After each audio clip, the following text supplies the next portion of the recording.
L'horizon. Comme vous le voyez sur la figure 7, l'horizon est la limite circulaire de la vue. Il est absolument impossible de voir plus loin, car la Terre est sphérique. Vous avez donc l'impression que la Terre touche le ciel. Sur cette image, le trait bleu passant par le Soleil est le prolongement de l'équateur terrestre. Et le trait rougeâtre, presque vertical, est l'écliptique, passant aussi par le centre de cet astre.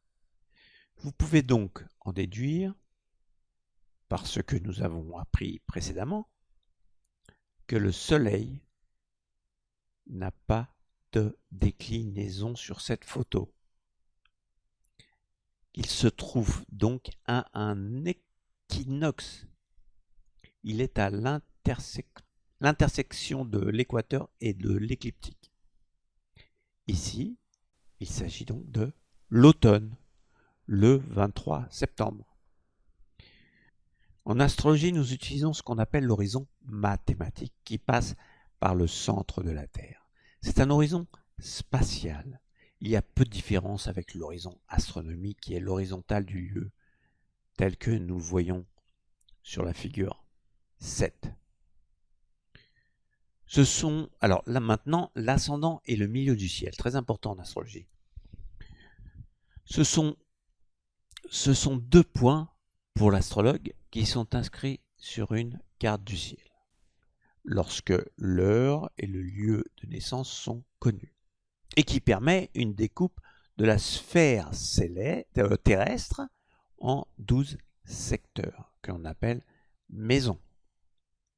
L'ensemble est la domification que nous verrons par la suite. Donc l'ascendant, il a pour origine l'horizon, tel que vous voyez à la figure 7, sur la figure 7. Sauf que ce n'est pas une ligne ou un plan, c'est un point bien précis. C'est le côté de l'horizon où se lève le soleil, donc au point est. Visualisons la figure 8. La ligne d'horizon est la ligne limite entre la zone grisée et la zone claire. Tout ce qui est grisé n'est pas observable pour l'observateur, comme sur la figure 5 que nous avons vu précédemment. C'est en quelque sorte sous terre pour lui. L'ascendant est l'intersection entre la ligne d'horizon et l'écliptique. C'est le point représenté sur la figure 8 au centre de la sphère par la lettre E, comme Est. L'ascendant est donc en Vierge. Son abréviation est AS. Alors le descendant, lui, c'est l'opposé. Chaque point cardinal a évidemment un opposé. Celui de l'ascendant est le descendant, qui est le point ouest, le lieu où le soleil se couche, représenté par la figure 9 sur la figure 9 par un W. C'est donc l'intersection entre l'horizon et la ligne verte. Donc dans le signe des poissons sur cet exemple. Et qui est bien l'opposé du signe de la Vierge pour le même lieu à un même moment, comme la figure 8. Son abréviation, l'abréviation du descendant est DS. Maintenant, le milieu du ciel. Alors, il a pour origine le méridien de votre lieu de naissance. Mais tout comme l'ascendant, ce n'est plus une ligne, mais un point précis. Voir la figure 10. Alors, regardez bien. Le méridien est la ligne verticale au centre touchant les pôles. Le milieu du ciel est l'intersection entre le méridien et l'écliptique. C'est le point où le soleil est à son maximum d'élévation au midi solaire. représenté sur la figure par le cercle rouge. Le milieu du ciel est dans le signe du Gémeaux, dans cet exemple. Son abréviation est MC. Il représente le sud. Alors, il faut aussi un opposé, qui est le fond du ciel. Il est donc l'opposé du milieu du ciel et représente le point nord, le minuit solaire. Il est représenté par le cercle rouge sur la figure 11, donc dans le signe du Sagittaire, opposé au milieu du ciel Vierge. On remarque bien que le fond du ciel est dans la zone grisée, donc dans la... Nous verrons ça par la suite. Pour l'instant, on passe rapidement dessus pour vous donner une petite idée. La domification et les maisons, car les 4 angles que l'on vient de voir est la base de la domification, et donc des secteurs, comme vous allez voir. C'est à partir donc de ces 4 points cardinaux, ou comme on les nomme aussi en astrologie, de ces angles, que l'on peut diviser la sphère céleste en 12 secteurs de la journée de 24 heures. Chaque secteur est appelé maison. C'est le même principe que la découpe de l'année en 12 signes du zodiaque. Sauf que là, c'est une découpe d'une journée. Suivant le type de domification, elles sont d'une étendue variable. La pointe d'une maison est nommée cuspide. C'est l'endroit le plus fort de la maison. On l'oublie, les astrologues l'oublient trop souvent. Il existe plusieurs types de domification. La plus répandue est Placidus, du nom de son auteur au XVIIe siècle. Car il a existé très tôt des tables pour la calculer. Elle consiste à diviser la rotation de la Terre en temps. C'est elle que nous allons utiliser pour le montage des thèmes, car il existe ces fameuses tables. Mais personnellement, j'ai opté pour la domification Regiomontanus, du nom de son auteur au XVe siècle, que d'ailleurs je vous recommande, qui consiste à diviser l'équateur. Donc c'est une division plutôt spatiale que temporelle, mais c'est un peu des deux quand même. Placidus Placidus est plutôt une découpe de temps, etc. Donc ces deux domifications ne sont pas utilisables dans les zones circumpolaires au-dessus de 66 degrés de latitude, car leurs déformations sont trop importantes. Pour vous donner une idée, Paris est à environ 48 degrés 50 minutes de latitude. Dans les deux domifications, Placidus ou Regiomontanus, les angles, ascendant, fond du ciel, descendant, milieu du ciel, sont exactement identiques, quels que soient les thèmes. Ce ne sont que les maisons intermédiaires qui changent de quelques degrés. Donc c'est pas non plus une catastrophe. L'ascendant est la maison 1 et la numérotation se compte dans le sens des signes du zodiaque, donc dans le sens anti-horaire. De l'ascendant à la maison 6, en passant par la maison 4 qui est le fond du ciel, toutes les maisons sont en dessous de l'horizon. Elles sont nommées nocturnes la nuit. Donc en fait de 1, vous avez compris, de 1 à 4, c'est nocturne, c'est la nuit. De 4 à 6, c'est aussi la nuit. À 7, ça commence, le soleil commence à se lever. Alors, de la même façon, de la maison 7, qui est le descendant, à la maison 12, en passant par la maison 10, milieu du ciel, elles sont nommées diurnes, parce que toutes les planètes sont illuminées. Voilà. Alors, la domification placide. Chaque maison dans le système est parcourue en un temps égal par chaque astre. mais qui est différent entre les maisons diurnes et nocturnes, puisque jour et nuit sont rarement de même durée.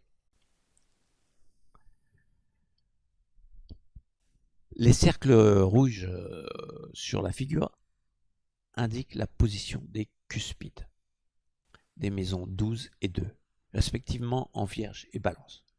Comme vous pouvez le constater, donc sur cette figure 12, les courbes des lignes de domification n'ont pas vraiment d'origine géométrique.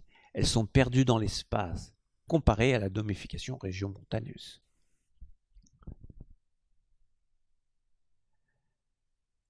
Là, comme vous pouvez le constater, les courbes passent par les intersections du méridien et de l'horizon, les cercles en bleu sur la figure 13, et divisent l'équateur en parties égales, cercle rouge, et l'intersection avec l'écliptique donne les cuspides des maisons sur le zodiaque, les cercles verts. Alors, vous avez vu jusqu'ici les fondements astronomiques pour la conception d'une carte du ciel. J'ai essayé de faire intervenir dans mon explication 3 dimensions. Mais dans la pratique, vous serez obligé, pour avoir une vue d'ensemble, d'étudier en 2 dimensions. Voici comment se présente ce que vous avez étudié jusqu'ici. La zone grisée correspond à la partie nocturne qu'on a déjà vue. Toutes les planètes qui se trouveront dans la zone grisée, donc dans la partie invisible, ne s'interpréteront pas comme les planètes au-dessus de votre tête. Voilà, maintenant voici les vidéos animations de l'époque. Excusez pour la mauvaise qualité, ce n'était pas de la HD. Cela va résumer tout ce qu'on a vu jusqu'ici. Allez, c'est parti.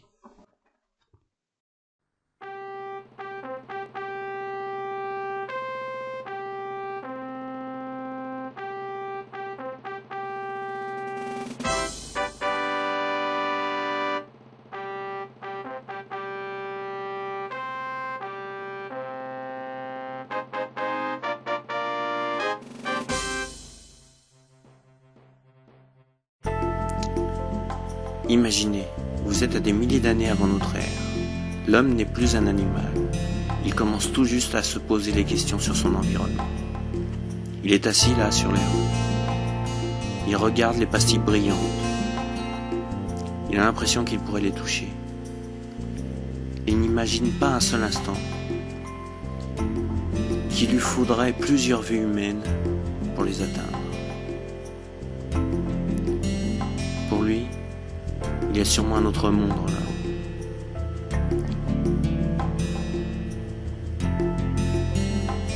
Il regarde aussi la lune en mouvement, présente souvent la nuit.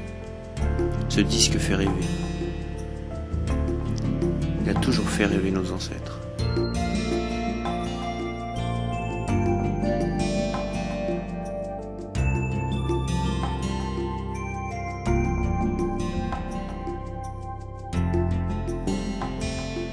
Il imagine là-haut des êtres vivants surnaturels. C'est le début de ce qui bouleversera l'avenir de l'humanité, la création des dieux. Et le plus puissant disque survient, avec toute la clarté qui l'accompagne, se posant sur l'horizon, la ligne verte en bas, qui deviendra pour les astrologues l'ascendant, qui est le lieu où se lève le soleil. Nous voyons par exemple sur cette image l'ascendant se trouvant devant la constellation de la Vierge. Les constellations sont des images créées par d'anciennes civilisations à l'aide d'étoiles. Par un phénomène astronomique, ils n'ont plus rien à voir avec l'astrologie pratiquée couramment de nos jours, qui est un zodiaque de saison. Environ un signe sépare les deux zodiaques.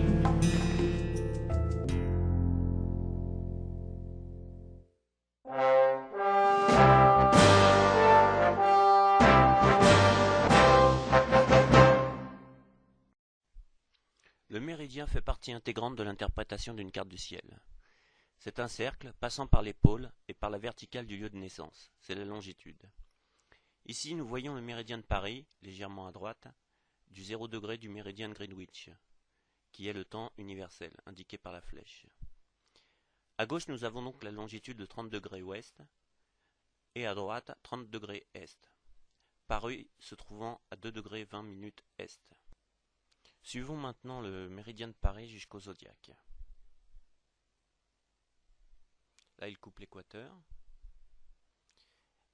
Et vous voyez l'intersection avec l'écliptique est la position du milieu du ciel dit MC. Ici, il se trouve en Sagittaire.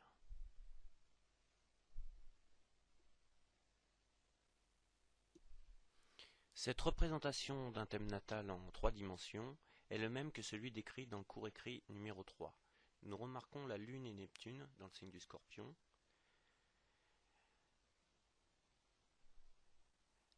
L'équateur qui n'est pas visible dans un thème natal mais est symbolisé par la flèche bleue. Et la ligne au centre du zodiaque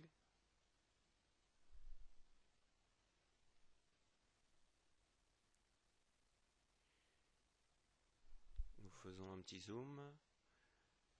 Vous voyez la Lune à gauche et Neptune au centre. Et la ligne rouge qui est l'écliptique. La Lune et Neptune étaient au-dessus de l'horizon au moment de la naissance. Nous allons voir maintenant les planètes sous l'horizon. Ils sont dans la partie grisée du globe, puisqu'au moment de la naissance, ils étaient invisibles, car sous la ligne d'horizon. Nous les entourons en bleu. Et nous allons entourer en rouge l'intersection entre l'horizon et l'écliptique, qui est du côté ouest de la sphère. C'est le descendant, ici en Lion. Le côté est, son opposé, est l'ascendant, non visible ici car en Verseau.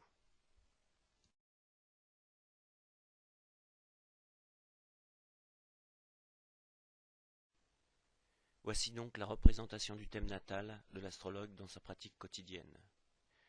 Nous entourons en bleu le milieu du ciel en Sagittaire.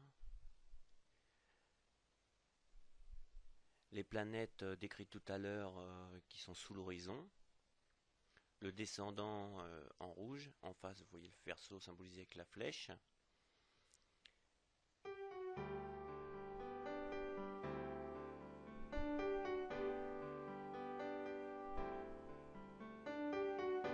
Avec les cours d'astrologie gratuite, pénétrez au cœur du sens de votre vie et de l'univers tout entier.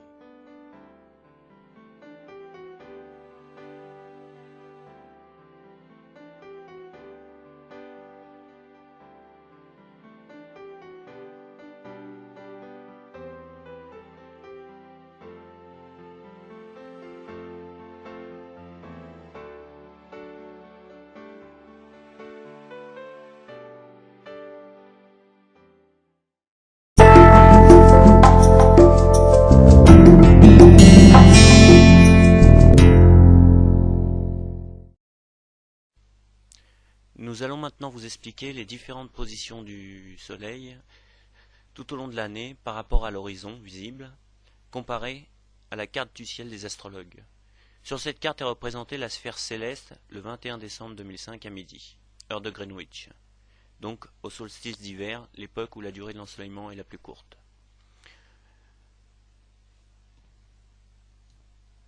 Nous remarquons par la flèche bleue que la hauteur du Soleil par rapport à l'horizon est très faible. La flèche rouge indique la déclinaison sud du Soleil, qui est à son maximum à cette époque de l'année, soit 23 degrés 27 minutes. Le tracé vert indique la distance entre le Soleil et les points ascendants et descendants, calculés sur le zodiaque. Nous remarquons, à vue d'œil, que le Soleil et le milieu du ciel sont à environ égale distance de ces deux points. De même, à vue d'œil, avec cette carte, le Soleil a une faible hauteur par rapport à l'horizon. Ayons confirmation par la carte du ciel de l'astrologue, à la même date. Première constatation. Le Soleil et le milieu du ciel se trouvent bien à presque égale distance de l'ascendant et descendant, représentés par les flèches vertes. Cette distance entre le milieu du ciel et un point quelconque, quand elle est calculée sur l'équateur, donc en ascension droite, s'appelle la distance méridienne. C'est le principe du thème quotidien, décrit dans une autre vidéo. En revanche, impossible de visualiser avec cette carte la hauteur du Soleil par rapport à l'horizon.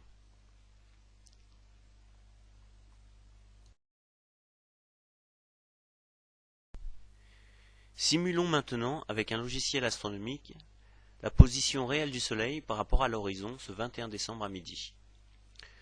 Nous voyons qu'il est très bas, pourtant proche de sa hauteur maximale. Normale, nous sommes au solstice d'hiver. C'est pour cette raison que les conducteurs de véhicules savent très bien que le soleil d'hiver éblouit beaucoup plus la journée que le soleil d'été. Nous allons maintenant faire comme si chaque jour au même endroit, nous photographions le soleil. Voici ce que serait son déplacement à la même heure. Arrêtons-nous le 20 mars 2006. Le soleil a une déclinaison nulle, car sur l'équateur, symbolisé par la ligne horizontale légèrement inclinée. Nous sommes à l'équinoxe de printemps. Le soleil est plus élevé. La durée des jours est égale à la durée des nuits.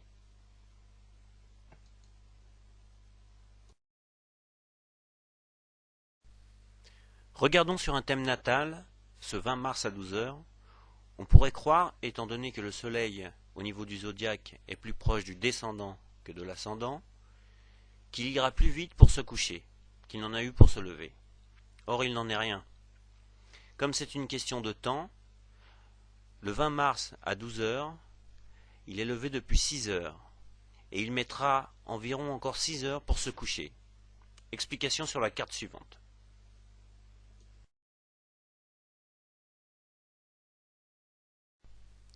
On voit très bien que le soleil est proche du coucher quand on prend le zodiaque comme référence, entouré en vert sur la photo, et très loin du lever qu'on ne voit même pas sur cette vue.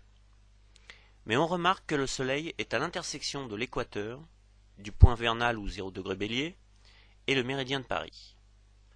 Comme la durée des jours est fonction de la position du soleil par rapport à l'équateur, nous remarquons qu'il est à égale distance de part et d'autre de l'horizon, qui sont entourés en bleu. Par la rotation de la Terre, les jours et les nuits sont donc égaux.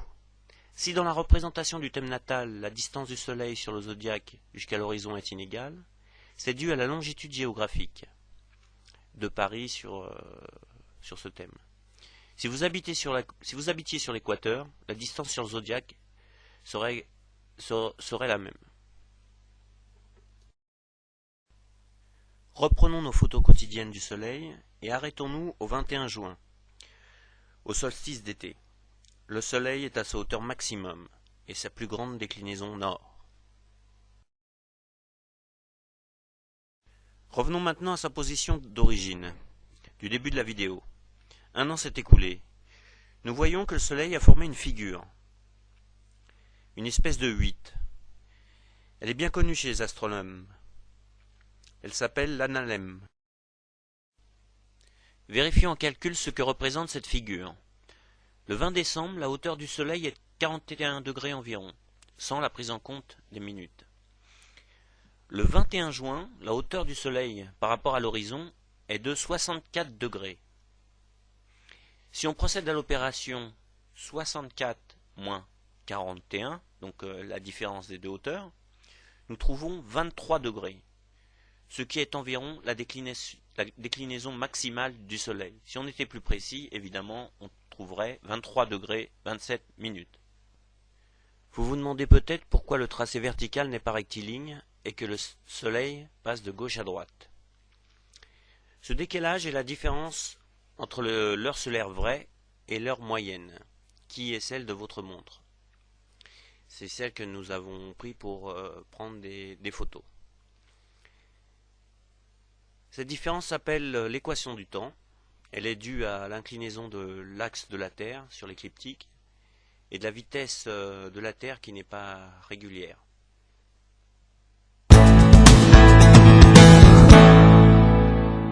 Voilà, à bientôt.